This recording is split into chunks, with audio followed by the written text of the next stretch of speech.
और अब खबर झारखंड के हजारीबाग से है, जहां नफरती गैंग ने एक बार फिर से हिंदू त्योहार को टारगेट कर दिया है। मां सरस्वती की मूर्ति विसर्जन जुलूस के दौरान ईंट पत्थरों से हमला कर दिया गया। दो समुदाय के लोगों में हुई इस खूनी झड़प में कई लोगों के जख्मी होने की भी खबर है।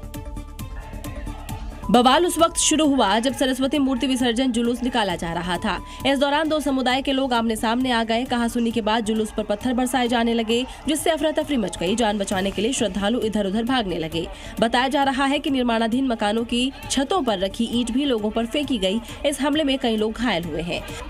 दो समुदायों के बीच जमकर झड़प हुई है, पत्थरबाजी हुई है। मूर्ति विसर्जन के दौरान गाने को लेकर कहा जा रहा है विवाद हुआ और वही विवाद बढ़ता चला गया और उसके बाद से बड़ी संख्या में यहाँ पे पुलिस बल घटनास्थल पे तैनात है। घटना के बाद पूरे इलाके को छावनी में तब्दील कर दिया गया है। पत्थरबाजों की पहचान की जा रही है। साथ ही लोगों से अफवाहों से भी दूर रहने को कहा जा रहा है। लेकिन सवाल ये है कि हिंदू त्योहारों को बार बार टारगेट कर सांप्रदायिक माहौल बिगाड़ने की साजिश कौन रच रहा है। उत्तराखंड के मसूरी में बुल्ले शाह की मजार पर हथौड़ा चल गया है। हिंदू संगठनों ने बुल्ले शाह का पाकिस्तानी कनेक्शन बताकर इस मजार को तोड़ दिया है। हिंदू संगठनों का आरोप तो ये भी है कि सरकारी जमीन पर कब्जा करने के लिए इसी तरह के हथकंडे अपनाए जाते रहे हैं। हाथों में हथौड़ा लिए जय श्री राम के नारे लगाए हुए ये हिंदू रक्षक दल के कार्यकर्ता हैं, जिन्होंने मसूरी के बुल्ले शाह की मजार को तोड़ दिया। हथौड़े चलाकर आसपास की बाउंड्री तोड़ते हुए वीडियो भी सामने आया है। हिंदू संगठनों का आरोप है कि बुल्ले शाह पाकिस्तानी नास्तिक था।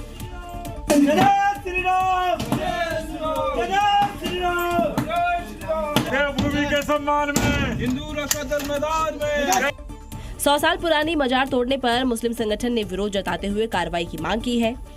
गुंडों को तुरंत जेल भेजा जाना चाहिए। बुल्ले शाह मैं आपको बताऊं, नास्तिक व्यक्ति था। फिर मुकाबला होगा, आर पार का होगा। और जो मुस्लिम संगठन है वो लगातार इस बात की मांग कर रहे हैं कि उनके खिलाफ कार्रवाई होनी चाहिए। इधर उत्तर प्रदेश के फतेहपुर में एक घर में अवैध तरीके से मस्जिद का खुलासा हो गया है। इस मस्जिद का संचालन उस हाथों में है जिस पर 15 से ज्यादा मुकदमे पहले से ही दर्ज हैं। और इतना ही नहीं है, दावा तो इस बात का भी किया जा रहा है कि मस्जिद को विदेशों से भी बाकायदा फंडिंग होती थी। हैरानी तो इस बात की है कि बिना परमिशन के ये अवैध मस्जिद सालों से चल रही थी। इतना ही नहीं, मकान के बाहर लाउडस्पीकर तक लगाए गए हैं। इस अवैध मस्जिद को एक भूमाफिया ऑपरेट करता है। मुख्तार हुसैन करके एक अपराधी प्रवृत्ति का व्यक्ति है। मस्जिद का निर्माण किया उसने, जो अवैध रूप से न नगर पालिका में दर्ज है, न ही किसी ऐसे राजस्व के व्यवस्था में दर्ज है जो कि उसको परमिशन दिया जा सके। उसमें हमने देखा माइक लगे हैं।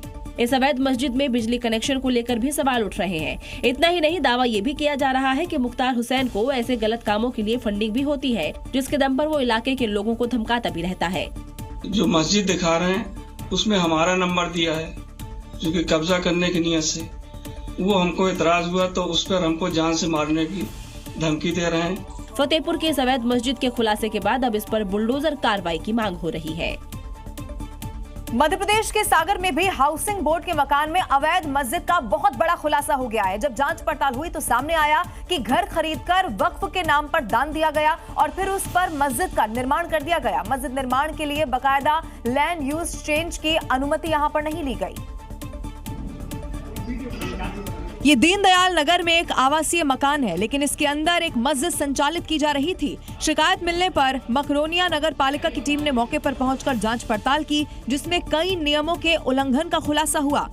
जांच इंजीनियर सत्यम देवलिया ने बताया कि प्लॉट को खरीदकर उसे वक्फ के नाम पर दान करना और उस पर मस्जिद का निर्माण करना नियमों के विरुद्ध है।